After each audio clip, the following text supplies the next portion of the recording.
Hi there, Stephanie Bernard with Sizzix with another project to share with you using the Balancing Act bundle. And here I have this adorable layout using a cute little picture of the sisters that are together playing. And you'll notice that I have this wonderful border over here that is deeply embossed. And we used this embossing folder that comes in the bundle.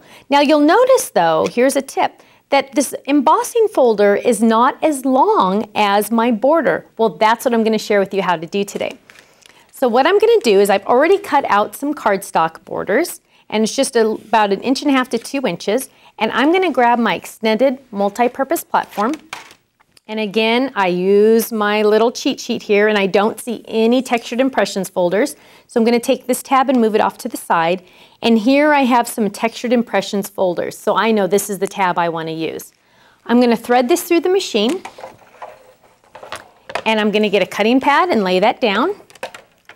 And now I'm going to get my cardstock and my embossing folder. So what I'm going to do is I'm just going to lay this in as far up as it'll go, and then I'm going to run it through the machine using another cutting pad on top. So now this is going to deeply emboss my cardstock. But remember, my embossing folder wasn't big enough. So here I have my beautifully embossed cardstock. Now I'm going to run this through the machine again.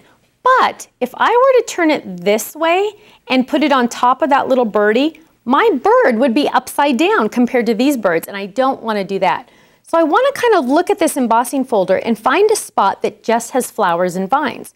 And I notice if I move it over just right about here, I'm going to get lots of flowers and no upside down birds. So again, we're going to run it through the machine using the same configuration. And I'm going to just take a moment to make sure I don't have any upside down birds. And I'm going to lay it right like that, and I'm going to run it through. Now my border is going to be the right size for my project, and I'm not going to have any upside down birds because we don't want that. There we go. Isn't that beautiful? So now let's go back to our layout, and you can see how we've added it in the back. We've added a little bit of inking to it, and there we go. So thank you so much for joining me on these wonderful projects using the Balancing Act bundle, and stay tuned for even more wonderful videos.